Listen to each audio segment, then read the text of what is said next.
오늘 전체 임원 교육으로서 주님께서 기뻐하시는 예배에 대해서 우리가 다시 한번 우리의 마음의 기준을 회복하고 주님을 향한 열심과 또 순종의 결단을 올려드릴 수 있으면 좋겠습니다.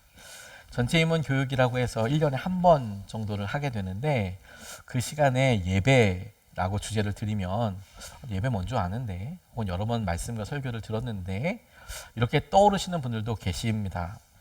저도 이해를 합니다. 그런데 그만큼 중요하기 때문에 우리가 드리고 있는 예배를 우리가 진리 가운데 주님의 말씀 가운데 다시 한번 비춰보고 우리가 할 수 있는 한 어디까지 순종할 수 있는지 우리가 도전받는 여러 일들에 대해서 결단하는 시간으로서 오늘은 우리에게 들려져서 은혜도 되지만 한번 순종해서 또 한 걸음을 내딛게 되는 복된 시간이 될 수 있을 거라 저는 그렇게 기도하는 마음으로 준비했습니다. 저는 예배를 생각하면서 성경에 나오는 우리가 퍽 공감하는 사람 중에 욥에 대해서 주목하게 되었습니다.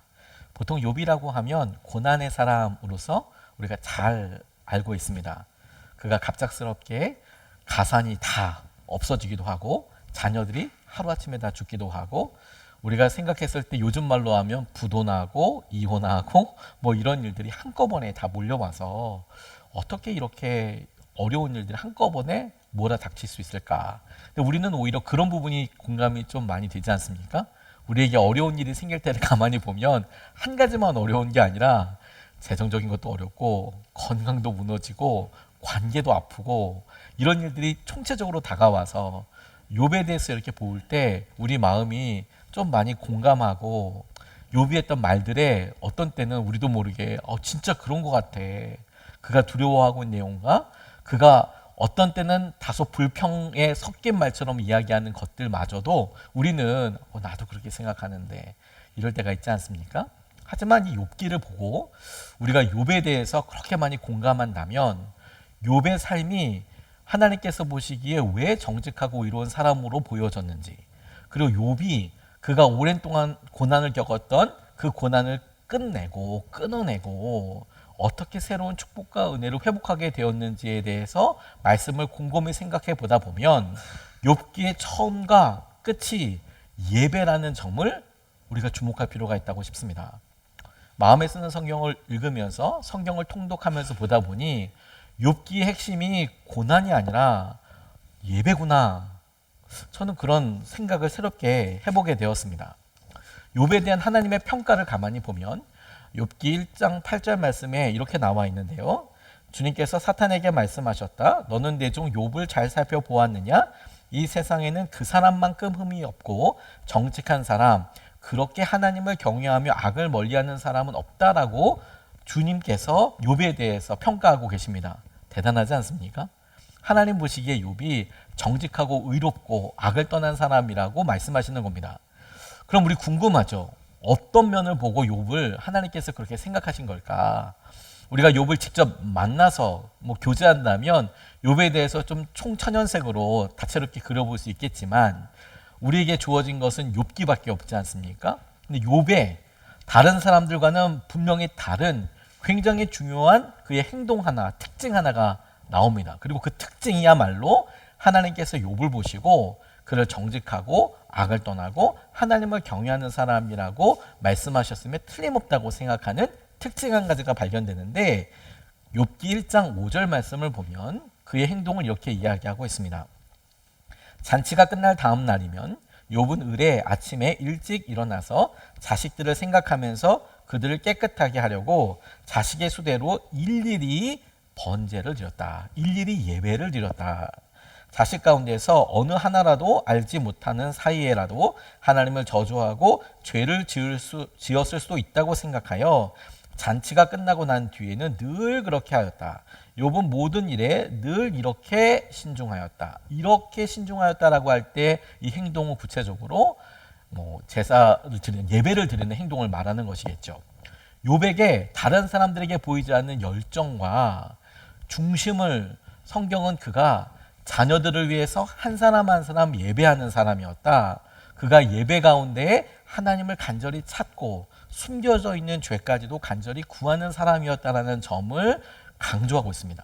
그러니까 하나님께서 욥은 정직하고 의로운 사람이야라고 이야기할 때 그 기준이 욥이 드렸던 예배라는 점에 대해서 우리가 쉽게 적용할 수 있겠죠. 그런데 여러분, 그런 욥이었지만 찾아온 친구들과 이야기하면서 엄청 무너집니다. 같이 자기가 태어난 날을 저주하는 것에서부터 시작해서 3장 1절서부터 욥기가 42장까지 막 계속 대화가 이루어집니다. 그러니까 끝까지 순종하는 마음으로 침묵했으면 아마 욥기는 3장이나 4장 어간에 끝났을 수도 있었을 텐데 말하기 시작하면서 42장까지 이어지게 되는 그 말들이 계속 이어지게 되죠. 그리고 우리는 욥의 마음을 살펴볼 수 있습니다. 그가 얼마나 힘들었는지, 그가 당한 고난이 얼마나 깊은 상처가 됐는지. 그리고 어느 순간에 우리도 욥기를 읽어가면서 그의 고난이 어떻게 끝날 것인가, 어떻게 이 고난을 끝낼 수 있는가, 끊어낼 수 있는가에 대해서 귀 기울이게 되죠. 우리 기도도 그렇게 똑같이 적용되지 않습니까? 하나님, 이 오랜 아픔과 혹은 깨어진 관계와 우리 앞에 찾아온 이런 사고와도 같은 일들에 우리가 어떻게 회복을 할 수 있을까요? 우리의 궁금증에 대해 우리가 욥을 보고 우리가 위로를 받는다면 하나님의 도전과 하나님의 결론이 너무도 분명하게 나와 있어요. 욥기 42장 7절에서부터 9절까지의 말씀을 보면 이렇게 나와 있습니다. 주님께서는 욥에게 말씀을 마치신 다음에 대만 사람 엘리바스에게 이렇게 말씀하셨다. 내가 너와 내 두 친구에게 분노한 것은 너희가 나를 두고 말을 할 때에 내 종 욥처럼 옳게 말하지 못하였기 때문이다. 그러므로 이제 너희는 수송아지 7마리와 수량 7마리를 마련하여 내 종 욥에게 가지고 가서 너희가 용서받을 수 있도록 번제를 드려라. 내 종 욥이 너희를 용서하여 달라고 빌면 내가 그의 기도를 들어줄 것이다. 너희가 나를 두고 말을 할 때에 내 종 욥처럼 옳게 말하지 않고 어리석게 말하였지만 내가 그대로 갚지는 않을 것이다. 그래서 대만 사람 엘리바스와 수아 사람 빌닷과 나아마 사람 소발이 가서 주님께서 그들에게 말씀하신 대로 하니, 말씀하신 대로 예배를 드리니 주님께서 욥의 기도를 들어주셨다라고 이야기하고 있습니다. 그러니까 욥의 말미에 그들 가운데 있었던 수없이 많은 말들이 한참 진행돼서 때로는 하나님이 내게서 멀리 떠나갔다 이런 고백이 등장하기도 하고, 여러 친구들은 네가 죄져서 그래, 넌 이래서 그래, 너 교만해서 그래, 이런 말들이 막 오고 간 여러 일들에 하나님께서는 하나하나 뭐 어떻다 저떻다 이야기하지 않으시고 그들에게 마지막 말씀하시고 명령하신 것이 무엇이냐면 함께 예배하라라는 것이었습니다. 그리고 그 예배가 오늘 세 친구 엘리바스와 빌닷, 소발 이런 사람들에게 있게 될 어떤 어려움, 고난, 그걸 제하여 주는 것뿐만 아니라 이 욥기에 계속 이어지는 부분을 보면 욥에게도 그의 고난이 끊어져 나가고 그의 고난이 끝나고 그의 삶이 회복되어 갑절이나 큰 축복을 받게 되는 삶의 전환점이 된다는 점이 중요하다고 싶어요. 그러니까 욥이 친구들과 함께 드렸던 이 예배가, 함께 드렸던 이 예배가 친구들뿐만이 아니라 욥이 고난을 경험하고 있는 것에 새로운 완전한 삶을 살게 되는 전환점이 됐다는 겁니다. 우리에게 닥쳐진 고난, 어려움을 우리가 생각해 볼 때 우리는 이 끝이 언제인지 간절히 기다리잖아요. 오늘 본문 말씀 혹은 욥의 경우를 그대로 우리에게 적용하면 예배가 우리 가운데 있는 죄의 사슬과 우리를 묶고 있는 어려움들을 주님의 진리의 말씀으로 잘라내고 주님께서 우리에게 원래 회복하시고 원래 주시고자 했던 은혜와 축복을 다시 누리게 하는 통로가 될 것이다. 이렇게 말씀하고 계시는 것입니다. 그러면 이 예배에 대해서 우리가 주목할 때 어떻게 하면 주님께서 드리는 이 예배, 우리의 삶을 욥처럼 변화시키시고 축복하여 주시는 그 예배를 드릴 수 있겠습니까? 이런 질문을 자연스럽게 하게 되는데 우리는 그 질문에 대한 답을 다른 누구도 아닌 예수님께서 직접 하신 말씀 한 구절을 통해서 붙잡고 싶습니다. 예배에 대해서 질문할 때 당연히 그 예배를 받으시는 주님은 어떤 예배를 기쁘게 받으시나, 그런 질문을 할 수밖에 없고, 오늘 요한복음 4장 24절 말씀은 주님께서 직접 이러이런 예배를 드려야 한다, 예배를 드리는 사람은 이렇게 예배를 드려야 한다라고 말씀하고 계시는 그런 약속입니다. 첫 번째로 오늘 이 말씀에서 우리가 붙잡고 같이 기도하고 싶은 것은 주님께서 기뻐하시는 예배는 영으로 드리는 예배라는 것입니다. 영으로 드리는 예배. 이 영으로 드리는 예배는 성령님께서 이끌어 가시는 예배를 의미하고, 우리가 성령께서 이미 우리가 예수님을 믿을 때, 우리가 예수님을 주님으로 고백했을 때부터 함께 하시는 그 성령께서 우리의 마음에 말씀하시고 우리의 마음속에 다스리시는 대로 우리의 마음이 반응하고 그분이 이끌어 가시는 예배를 말하는 것입니다. 영으로 드리는 예배. 요한복음 3장 6절에서부터 8절까지의 말씀은 우리의 삶, 우리의 모습을 이렇게 구분하여서 설명하고 있는데, 영과 육입니다. 그리고 영의 생각, 육의 생각에 대해서 이야기하는데, 요한복음 말씀은 이렇게 이야기합니다. 육에서 난 것은 육이요, 영에서 난 것은 영이다.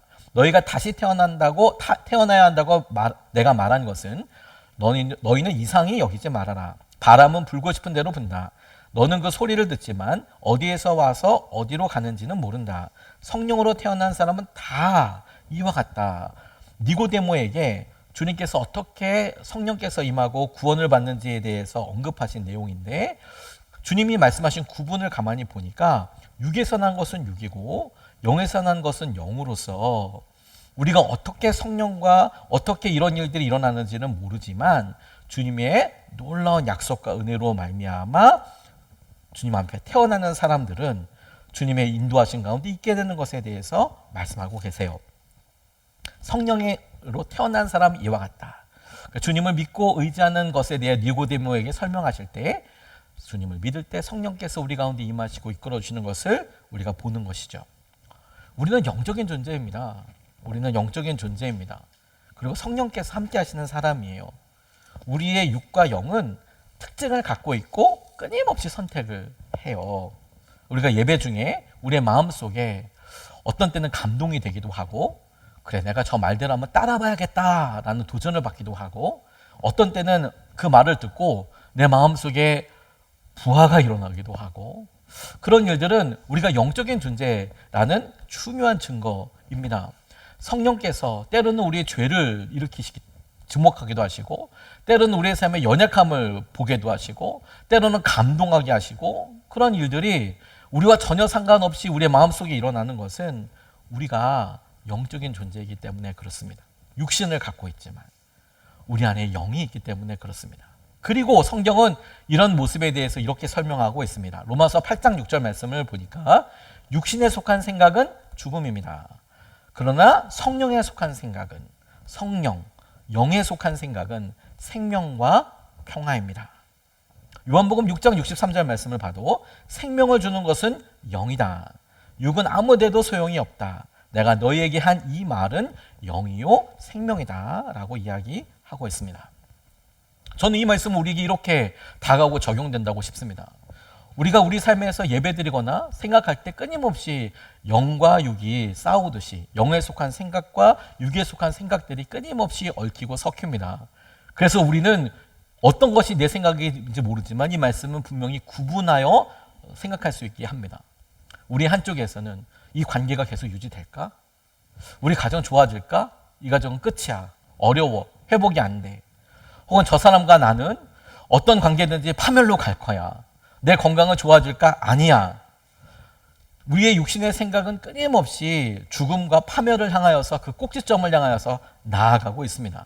이것은 죄 때문이기도 합니다. 죄의 삭은 사망이어서 죄의 영향력과 결과가 끊임없이 한 포인트, 한 꼭지점을 향하여서 우리가 나아가게 하죠. 우리의 두려움과 염려가 우리 육의 생각에 끊임없이 모두를 차지하고 있는 것이죠.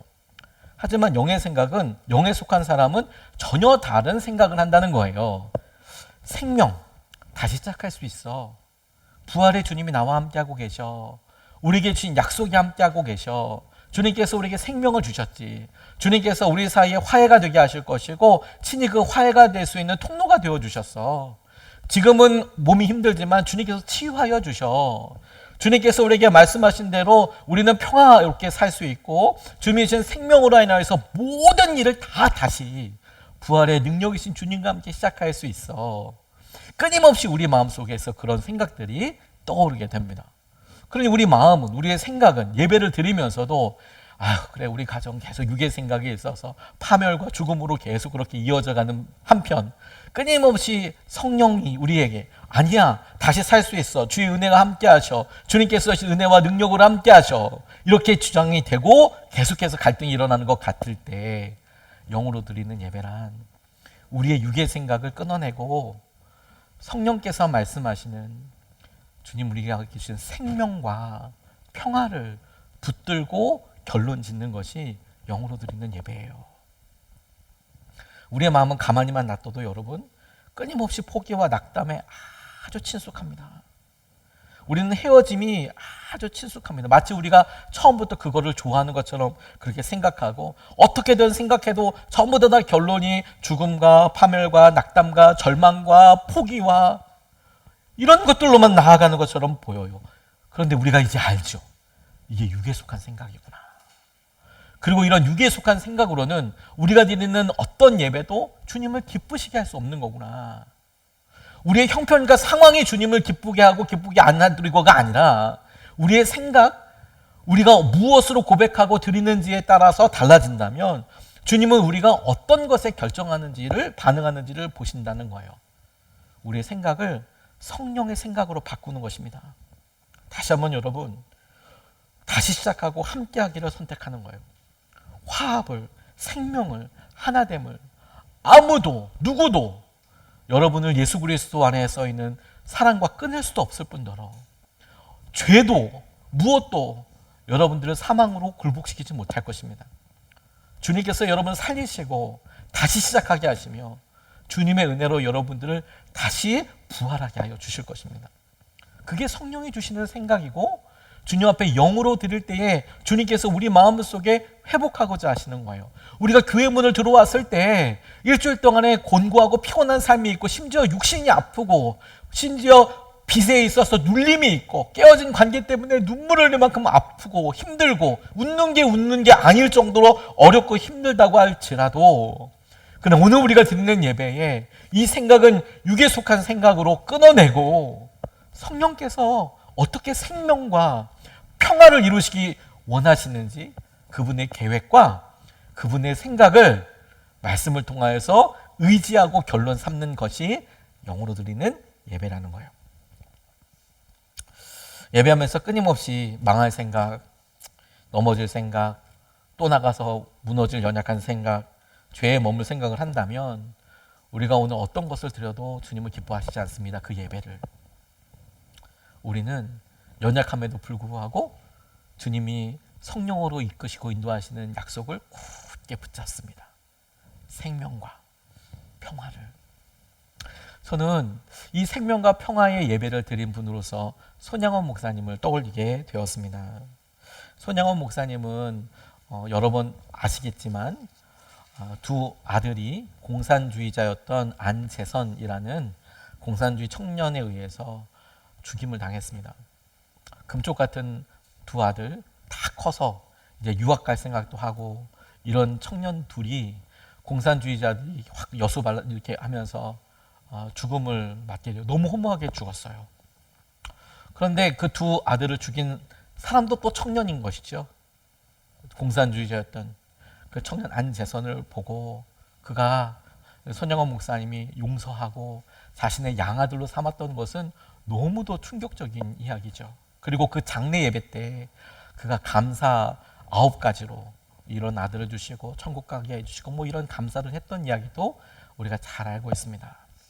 근데 제가 한 번은 어느 권사님의 부모님이 돌아가셔서 장례 예배를 섬기는데 대구 쪽이어서, 그래서 같이 장례를 가는 길에 그분으로부터 아주 흥미롭고 은혜로운 이야기를 듣게 되었습니다.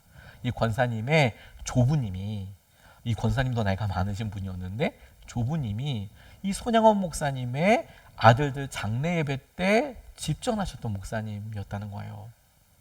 근데 이 목사님이 예배를 드리고 보았던 손양원 목사님에 대해서 생전에 이 손녀한테 이런 이야기를 해주셨다는 거예요. 우리가 봤을 때 손양원 목사님은 어떻게 보입니까? 이렇게 힘들고 아픈 일이 있는데 감사로 결론, 뭐 사랑, 용서. 그럴 때 느끼는 우리의 감정은 뭐냐면 우리랑은 차원이 좀 다른 사람이네. 왜냐면 우리 마음속에는 그게 잘 안 되고 힘들고 낙담이 되는데 손양원 목사님은 그냥 바로 용서, 감사 이게 된다고 하니 힘들다라고 생각을 하게 저는 되더라고요. 조심스럽지만. 근데 그 조부님이, 할아버님 목사님이 그런 이야기를 하셨대요. 본인이 이런 안타까운 소식을 듣고 이 손양원 목사님 찾아가서 부탁을 받고 예배를 드리려고 하는데 이분이 보았을 때 보여진 손양원 목사님은 너무 힘들고 너무 아파하시더라는 거예요. 그렇죠. 당연하겠죠. 아들이 둘이 죽었는데 거기서 웃고 있을 사람이 누가 있으며 감사하다고 좋아할 사람이 마음속으로 그렇더라도 보일 때 그 분위기가 막 감사, 결연한 의지 이런 거 아니고 너무 아파하시다는 거예요. 아들 때문에 그 두 아들을 시신을 붙잡고. 그런데 이분이 예배 이렇게 드리면서 우리 감사 제목도 한번 생각해보고 목사님 우리 힘을 내십시다. 그래서 장례 예배를 이렇게 드리는 과정에서 보셨던 그런 안타까운 모습, 연약한 모습들을 기억하시는데 근데 결론이 더 중요하지 않습니까? 제가 손양원 목사님을 그대로 투영해서 생각할 수는 없지만 제가 감히 저희 딸들 뭐 상상하기도 너무 싫지만 그런 생각했을 때 마음이 얼마나 썩어가고 있을까, 정말 죽어가고 있을까. 근데 여러분 그 죽어가는 마음이 우리 안에서 끊임없이 생각이 나요. 나 복수해야 되나? 이걸 어떻게 해야 되나? 내 삶에 미래가 있을까? 아들들이 죽었는데 그 시대에 사람들이 생각했을 것으로 생각해보면 우리 가정 혹은 우리 미래, 나의 미래, 내 자랑스러운 아들들이 다 죽었으니 이제 뭐 자랑할 게 뭐가 있으며 이런 부정적인 죽음과 파괴와 끝과 이런 것들이 끊임없이 들 텐데 중요한 것은 이 손양원 목사님이 그런 생각이 없었던 게 아니고 그럼에도 불구하고 결국에는 감사로 그 생각을 역전시켜 나가고 결국에는 용서로 사랑해 보는 것으로 그 마음을 결심으로 삼았다는 것 아니겠습니까? 이게 영으로 드리는 예배예요. 어려움과 힘든 것이 없어지는 게 아니고 내게 있는 그것을 하나님께서 성령께서 인도하시는 대로 내가 보고 고백하고 그리고 그 생각을 마침내 내 삶의 중심과 기준으로 결론 삼는 것, 이게 영의 예배라는 거예요. 우리는 힘들고 어렵죠. 지난 한 주나 한 달 후나 1년 동안 내내 힘들었을 수 있습니다. 근데 그럼에도 불구하고 여러분 우리는 그렇게 힘들었지만 오늘 이 예배를 통해서 하나님께서 가장 기뻐하시는 예배를 드릴 수가 있습니다. 우리가 정말로 더 힘들었다면 오늘은 정말로 더 기쁘신 주님 앞에 드릴 고백이 있는 것이죠. 하나님 우리가 생각대로 무너지지 않겠습니다. 주님이 주신 생명과 주님이 주시는 평화가 우리 가정을 다스리고 우리의 삶을 다스리고 우리를 새롭게 할 것임을 내가 믿습니다. 라는 고백이 주님께서 기뻐하시는 영의 예배, 영으로 드리는 예배의 첫 번째 기준이 될 거예요. 주님께서 우리에게 기뻐 받으시는 두 번째 예배는 진리로 드리는 예배입니다. 진리로 드린다 함은 우리가 주님께서 말씀하신 그 말씀으로 인하여 그리고 진리 자체이신 예수님이 우리의 삶의 기준이 되어서 죄의 연약함, 그 기준이 우리에게 있으니 내가 죄인이구나, 내가 죄를 지었구나 뿐만 아니라 내가 연약하구나 라는 것을 내가 자각하고 깨닫게 되는 것에서부터 시작합니다. 하지만 그 끝은 자각하는 것에서만 끝나지 않고 우리의 그런 연약한 모습이, 죄된 모습이 은혜를 경험하는 곳으로 나아가는 것이 진리가 우리 가운데 함께하는 예배입니다. 진리로 드리는 예배의 중심이 됩니다. 요한일서 1장 8절 말씀을 보면 이렇게 나와 있습니다. 우리가 죄가 없다고 말하면 우리는 자기를 속이는 것이요 진리가 우리 속에 없는 것입니다. 라고 이야기합니다. 이 말을 듣고 교회에 오랫동안 다니신 분들은 그냥 죄인이다 라는 것에 특별한 어떤 거부감 없이 대답하실 수도 있습니다.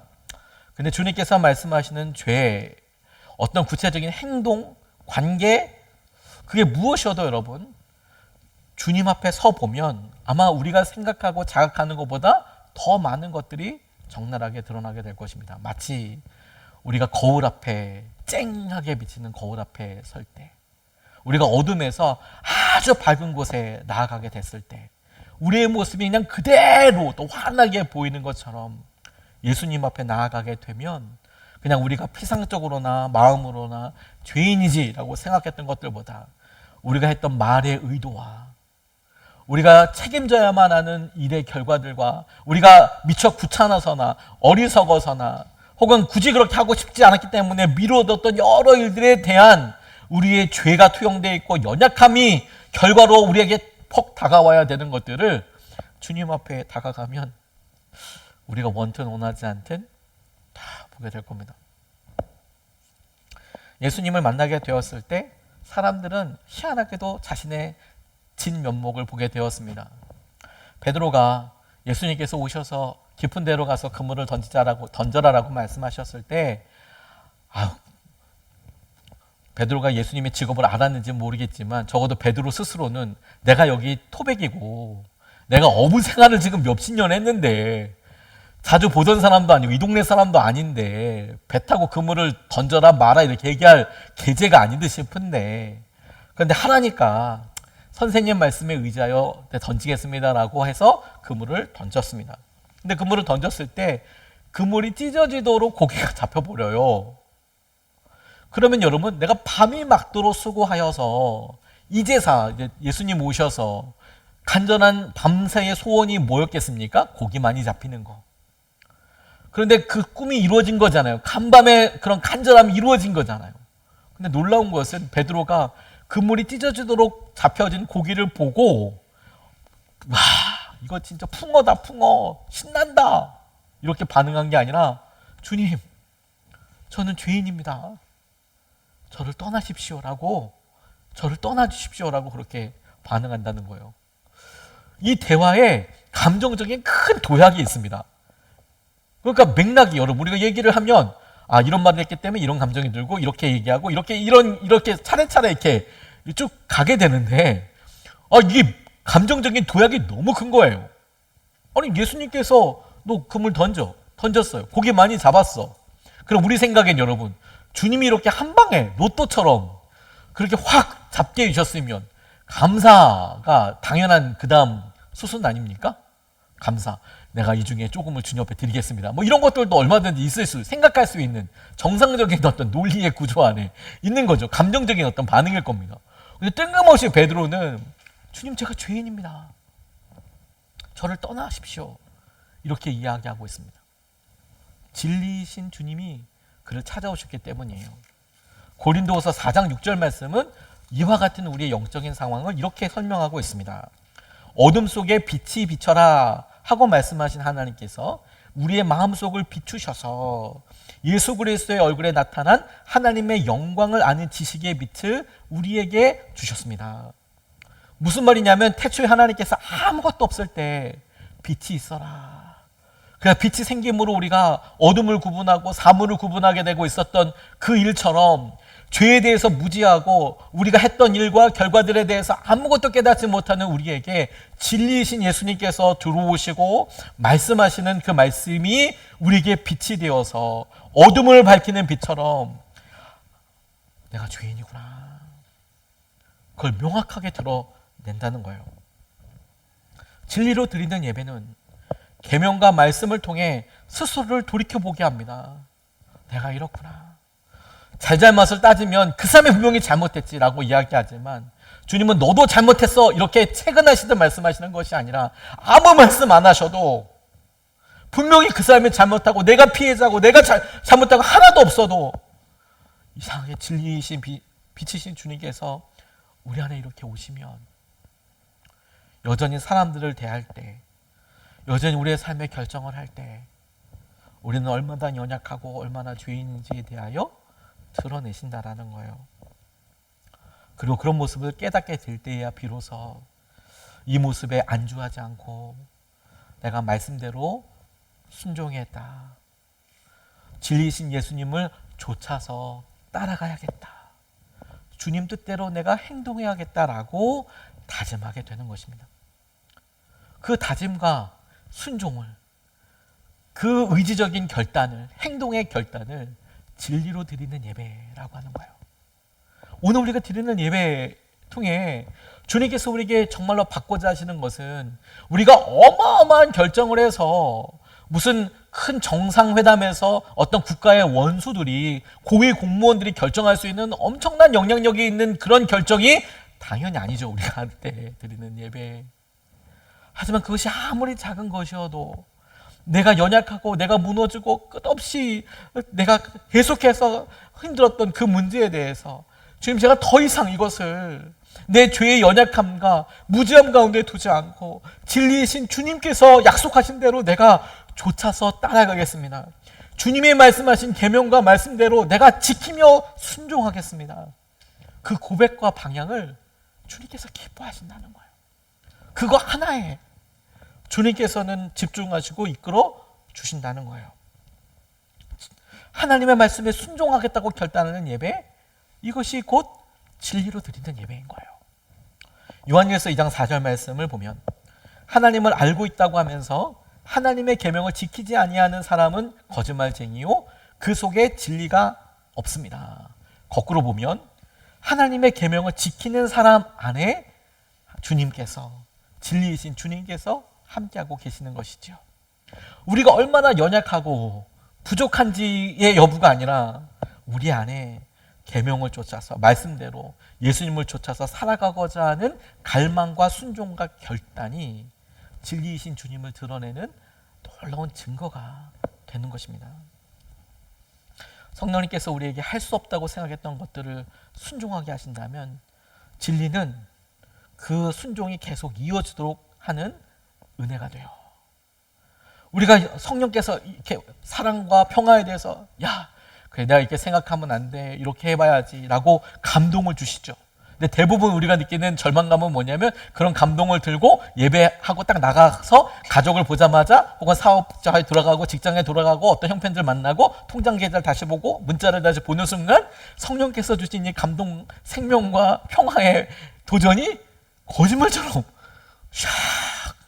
또 다른 장이 이렇게 팍 열리는 것처럼 막이 올라가는 것처럼 전혀 다른 삶을 산다는 것 아니겠습니까? 근데 그 성령이 주시는 생각을, 영으로 드리는 예배가 끊임없이 이어지게 되는 놀라운 비결은 순종하겠다라는 결정과 순종하겠다는 행동의 구체적인 결단을 통해서 우리의 삶에 성령이 다스리시고 진리가 다스려가는 삶을 유지하고 살아가는 열매가 될 수 있도록 하신다라는 점입니다. 그걸 주님께서 기뻐하시고 바로 그 부분이 우리의 이 예배가 우리의 삶의 예배로 이어지게 되는 부분이에요. 삶으로 드려지는 예배는 구체적으로 우리가 말씀대로 순종하고자 하는 순종이 있는 곳에서 삶으로 드리는 예배가 진행되는 것이고 그곳에서도 성령의 인도하심을 따라서 끊임없이 예수님을 쫓아가고자 하는 마음을 삶의 예배라고 이야기하는 거예요. 사람들은 뜨거운 열정과 사랑만을 떠올립니다. 그건 정말 중요한 요소이기도 해요. 하지만 우리의 삶을 가만히 보면 정말 우리의 실제적인 삶은 사실 굉장히 일상적이고 반복적인 삶이 계속되지 않습니까? 그래서 어떤 드라마틱한 어떤 전환점이나 이런 것들은 삶에 그렇게 많지 않습니다. 사실은 계속 반복이에요. 계속 일상적이에요.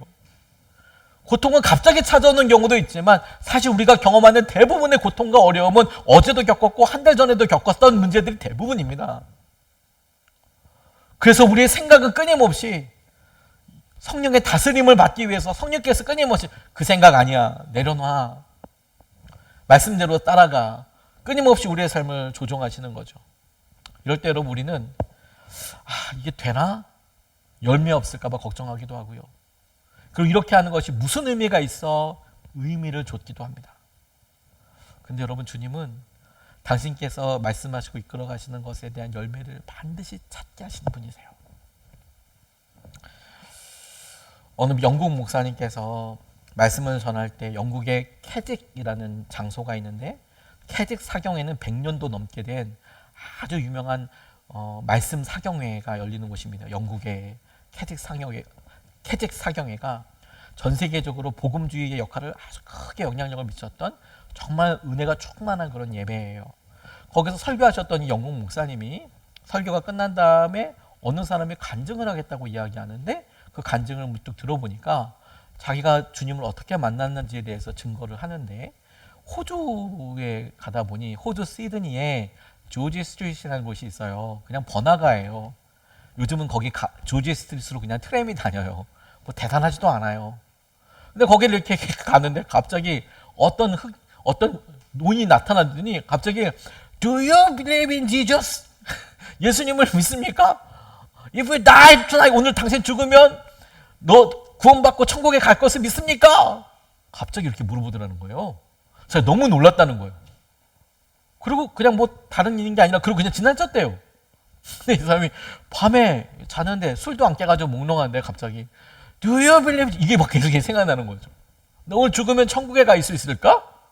그래서 자기가 너무 마음이 찝찝하고 그래서 자기가 주님을 찾게 되는 계기가 됐는데 그때 호주의 조지 스트리트라는 곳에서 우리로 얘기하면 고블로예요. 고블로. 저희 교회가 고블로에 있지 않습니까? 고블로 가다가 갑자기 사람을 만난 거예요. 그래서 그렇구나라고 생각을 하는데 이분이 퍽 유명한 분이어서 그래서 이제 다른 나라에서 이제 말씀을 전하게 될 때 미국에 가서 이제 말씀을 전하는데 미국에서도 갑자기 어떤 분이 손을 들더니 어이 자기가 조지 스트리트로 갔는데 갑자기 어느 사람이 나타나더니 Do you believe? 너 예수님을 믿냐? 너 오늘 죽으면 천국에 가냐? 막 이렇게 얘기하고 갔는데 그 얘기가 그렇게 찝찝하게 남아서 자기가 막 이렇게 했다고. 지금은 독립했지만 인도가 예전 영연방에 속해 있었거든요. 인도에 이렇게 말씀 전했는데 그 중에 외교관 한 분이 갑자기 말씀 듣고 자기도 그런 얘기에 비슷해. 자기도 호주의 조지 스트리트로 갔는데 어느 사람이 갑자기 나타나서 두유 이걸 물어봤는데 그게 뭐냐고. 그래서 자기가 와서 처음엔 힌두교 사람한테 물어봤더니 모르더래요. 근데 그 사람이 오히려 설명해 주더래요. 여기 밑에 가면 선교사 있는데 그 선교사한테 물어보면 잘 알 것 같아. 그래서 가서 얘기했더니 예수님을 소개받고 예수님을 믿게 됐다는 거예요. 그래서 이 사람이 너무 궁금했대요. 근데 그렇게 한 몇 년이 지나고 나서 마침내 호주로 설교를 하러 가게 됐답니다. 호주에 가서 이제 가자마자 거기 자기를 초빙해 준 그 목사님한테 혹시 그 시드니에 조지 스트리트에 고블로에 그 Do you believe 그 예수님 전하는 사람 혹시 아냐? 백발의 노인 아냐? 그랬더니 그 목사님이 오히려 깜짝 놀라면서 미스터 제너럴 어떻게 하냐고. 그런 분이 있다고. 근데 요즘은 건강이 안 좋으셔서 연세가 많이 들어서 몸이 약해지셔서 더 이상 복음을 전하지는 못합니다. 이렇게 이야기하시더래요. 이 목사님이 내가 그분을 너무 만나고 싶다. 내가 이게 어딜 가도 다 그분 이야기를 해가지고 그분을 정말 만나고 싶다. 그래서 찾아가 봤더니 이분이 작은 아파트에서 살고 계신데 정말 작고 연약해 보이는 노인 한 분이 이렇게 나오더라는 거예요. 근데 그분과 교제하면서 지난 3년 동안 자신이 세계 곳곳에서 말씀 전할 때 그 들었던 간증들을 전해줬대요. 근데 이 노인분이 그 이야기를 듣고 눈물을 흘리면서 이렇게 말씀하시더랍니다. 자기가 젊은 시절에 호주의 해군으로서 복무하면서 엉망진창 인생을 살았는데 동료 중 하나가 자신을 예수님께 인도해 주었고 완전히 변화되어서 새로운 삶을 살기로 결단했는데 근데 직장 생활을 해야 되지 않습니까? 그러니까 목회자가 된 게 아니니까 내가 다른 건 몰라도 최소 하루에 10명의 사람들에게 전도지를 주며 간단하게 예수님을 전하겠다고 주님과 약속했다는 거예요. 그래서 그 Do you believe 이게 거기서 이 전도지에 나와 있는 간단한 그런 내용인 거죠. 진짜 간단한 복음 메시지인 거죠. 하나님께서 자신에게 힘을 주심으로 자신은 그 약속을 지킬 수 있었고 어떤 때는 몸이 너무 아파서 하기 힘들었던 적도 있었는데 개의치 않았다는 거예요. 그래서 조지 스트리트에서 40년 이상을 복음을 전했는데 전도지를 받아주지 않는 경우도 너무 많았고 그리고 가장 안타까웠던 것은 40년 이상 이 일을 해왔지만 아직까지 한 번도 그 일을 통해서 구원받았다는 이야기를 들어본 적이 없더라는 거예요. 누구도 자기한테 와서 내가 구원받았다. 내가 예수님을 믿기로 결정했다. 이렇게 얘기하는 사람이 단 한 명도 없는데 오늘 목사님 와서 말씀해 주셔서 너무너무 고맙다. 이런 이야기를 하셨대요. 그리고 얼마 있다가 그분 돌아가셨다고 하더라고요. 근데 정말 놀라운 사역이라고 이 영국 목사님이 평하기를 결과를 한 번도 듣지 못하고 예수님의 사랑을 전했던 것인데 본인이 40년을 365일이잖아요. 하루에 10명 이상이니까 10명으로 잡아도 확인한 숫자만 해도 14만 100명이 넘는 사람들이 이 간단한 질문, Do you believe Jesus? 예수님을 믿으십니까? 라는 이 질문을 통해서 주님의 소리를 일단 들었던 거 아니겠어요? 그분이 뭐 어떤 놀라운 은사가 있었던 것도 아니고 설득력이 있었던 것도 아니고 뭐 지혜로웠던 것은 잘 모르겠지만 일단 들은 거 아니겠어요? 14만 6천 100명이 그러면서 대단하다고 평가를 하더라고요. 근데 저는 사실 이분 이야기를 들으면서 이런 생각을 했어요. 요한계시록을 이렇게 읽는데 마지막 날에 어린 양의 잔치에 들어갈 14만 4천 명을 생각하게 됐습니다. 그리고 물론 거기에는 뭐 지파 12지파가 있어서 지파당 12,000명이 어떻게 계산하고 뭐 이런 전통적인 해석이 있습니다. 근데 저는 그걸 전통적인 해석으로 설명하지 않고 오히려 개인적으로 이렇게 적용을 해보게 됐어요. 아, 어린 양의 잔치, 예수님께서 오셔서 우리 모두가 영광스럽게 드리게 될 그 예배는 14만 4천 명이 드리게 될 예배인데 그건 한 사람이 평생 전도할 수 있는 숫자구나. 아, 예수님 앞에 들어가서 예배 드릴 때 14만 4천 명은 한 사람이 평생 전도하면 얼마든지 전도할 수 있는, 복음을 전할 수 있는 숫자인 거구나. 저는 이 해석이 더 저한테 뭉클하고 더 힘이 되던데요. 하지만 여기서 한 번 더 나아가야 된다고 싶어요. 진리로 드리는 예배는 우리가 한 번의 결정은 주님이 주신 감동으로 인하여서 하고 기쁘죠. 근데 우리는 늘 알아요. 지금 우리가 내리는 결정, 사역에 대해서 결정하면 1년 동안 드리는 것은 참 지진하죠. 진짜 지리하죠. 힘들어요. 어쩌면 여러분 우리 생각은 한 번 결정하고 364일 내내 후회할 수도 있어요. 내가 괜히 결정했다. 내가 괜히 냈어. 아, 나 괜히 한다고 그랬어 진짜. 그리고 눈치를 봤는데 올해 또 해야 될 것 같아. 나 3년째 계속 이 일하네.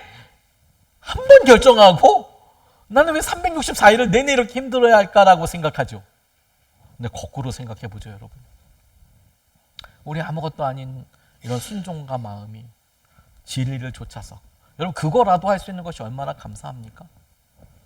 근데 우리의 예배가 생각이 교회 일이나 사역이나 이런 것 외에도 우리 스스로도 계속 주님의 말씀대로 할까 말까 그럴 때 우리는 진리를 따라서 순종하고 행동으로 결정하는 거예요. 결단하는 거예요. 아주 사소하더라도 하루에 10사람 제가 나가서 점심시간 때 쭉 나가면 10명 이상 만납니다. 이 조지 스트레이트에서 만났던 이 미스 제너가 딱 그만큼 한 거예요. 뭐 하루에 1시간씩 전화한 거 아니고요. 점심시간 때 잠깐 나간 거예요. 잠깐. 10명 이상 전화할 때 보통 우리가 휴지 한 줄 채워서 나가면 25개입니다. 그렇지 않아요? 단순하지만 그 일이 열매가 되는 것이죠. 저는 우리가 내리는 결정과 순종, 내가 오늘 우리 가정에서 그래 내가 말이라도 따뜻하게 해줘야지. 그래 내 생각과 형편은 이러지만 진리이신 주님을 쫓아가기 위해서 내가 이렇게 순종해봐야지. 작은 거여도 그래 이렇게 순종할 거야. 그렇게 순종할 거야. 그렇게 순종할 거야. 그럼 우리 평생에 14만 4천 번 충분히 순종할 수 있어요. 그걸 작다고 누가 이야기할 겁니까? 진리로 드리는 예배를 주님은 오늘도 기뻐하시는 이유가 바로 거기에 있다고 싶어요. 영은 생명으로, 진리는 순종으로 이어지게 되는 거예요. 다시 영은 생명으로, 진리는 순종으로 이어지게 되는 거예요. 영으로 드리는 예배는 생명과 평화로 이어지게 되고 진리로 드리는 예배는 순종과 행동의 결단으로 이어지게 되는 것입니다. 생명과 평화를 도전하시는 주님께 결단과 순종을 통해 주님 앞에 놀라운 고백을 함께 드릴 수 있으면 좋겠다고 싶어요. 이것을 위해서 여러분 오늘 예배를 그렇게 우리가 도전받으면서 실천 다짐을 좀 같이 여러분들과 다시 상기해 보고 싶습니다. 실천 다짐은 성경에 쓰여 있지 않습니다. 진리냐 물어보면 아니요 이렇게 대답할 가능성이 높습니다. 하지만 우리 교회에서 그래 성경에 따라서 우리가 영으로 드리는 예배, 진리로 드리는 예배를 최대한 드리기 위해서 이렇게 한번 해보자라고 우리가 한번 같이 결정해보자라는 거예요. 진리냐 아니냐가 아니라 그래 내가 기쁨과 자원하여 드리는 예배를 드리기 위하여 해보자라는 거예요. 도전해보자라는 거예요. 동의가 되는 부분도 있고 안 되는 부분이 있겠지만 해보자라는 거예요. 첫 번째 영으로 드리는 예배를 위해서 여러분 예배를 소중히 여겨봅시다. 주일 예배 여러분들 저를 붙잡는 영적인 안전벨트가 될 겁니다.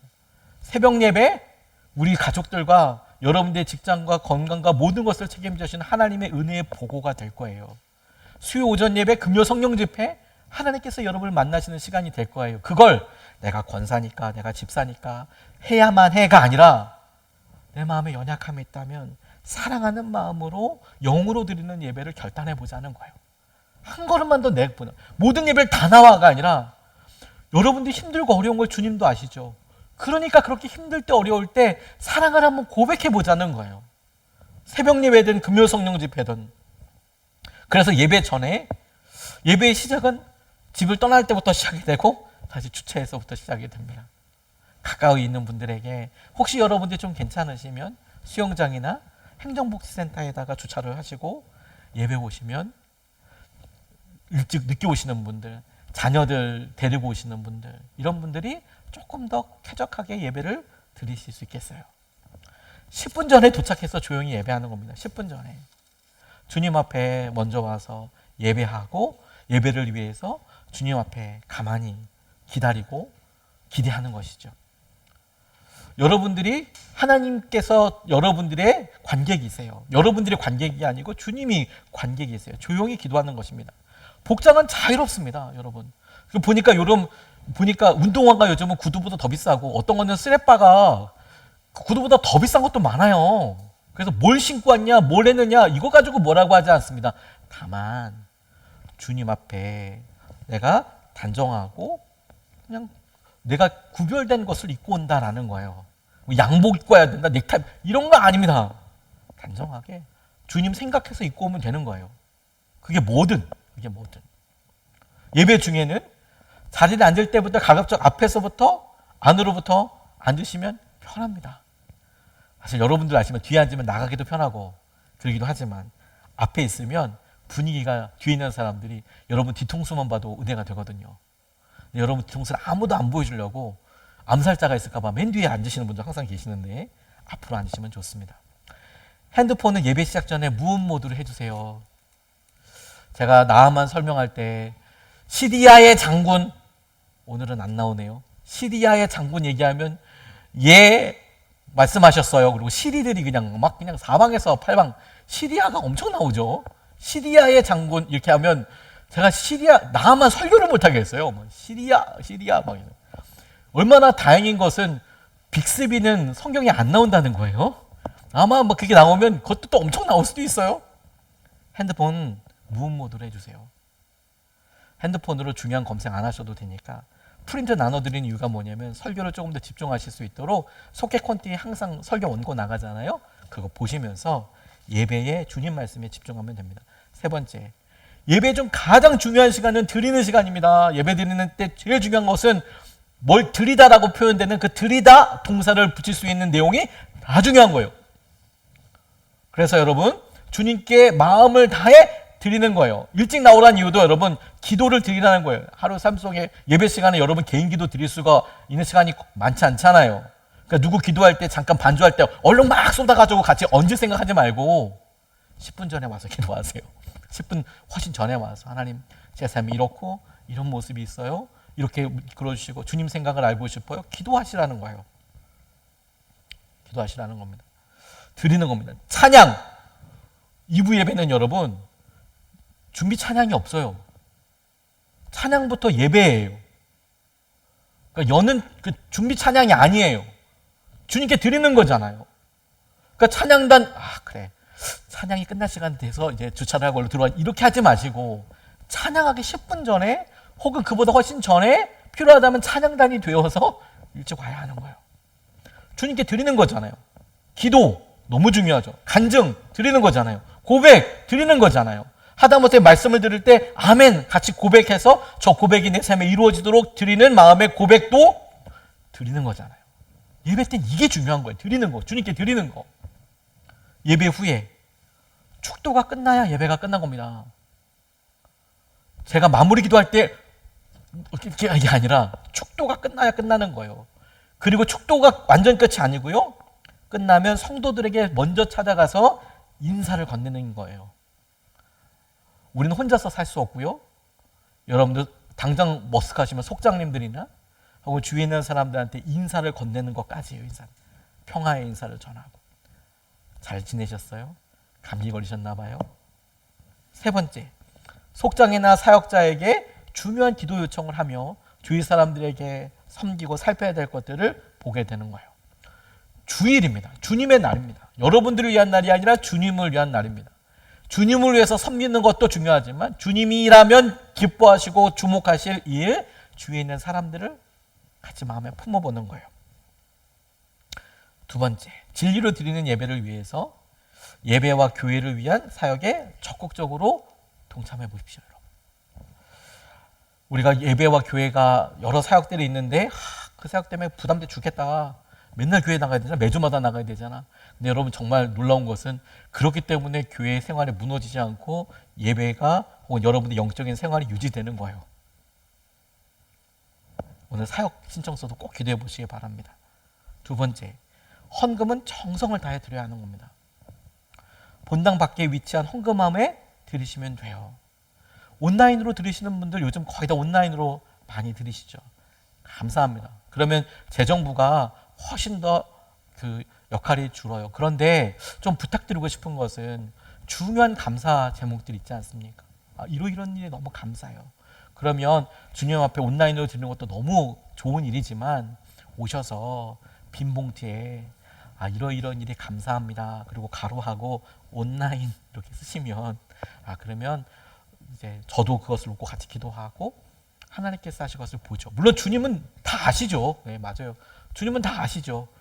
근데 제가 뭐라고 그걸 또 제가 뭐라고 해서 알려달라는 게 아니고 같이 기도해드리고 축복해드리고 싶어서 그렇게 적어서 내주시면 재정부에서도 온라인 써 있으면 그냥 바로 하게 됩니다. 저희 교회에서는 주정헌금 봉투가 따로 없지만 매주마다 헌금을 드리고 11조, 감사헌금, 선교헌금, 구제헌금, 건축헌금, 씨앗헌금, 그리고 절기헌금 같은 헌금들을 통해서 각각 목적이 있을 때는 목적대로 교회 1년 예산이 있으면 1년 예산대로 그렇게 집행하고 기도합니다.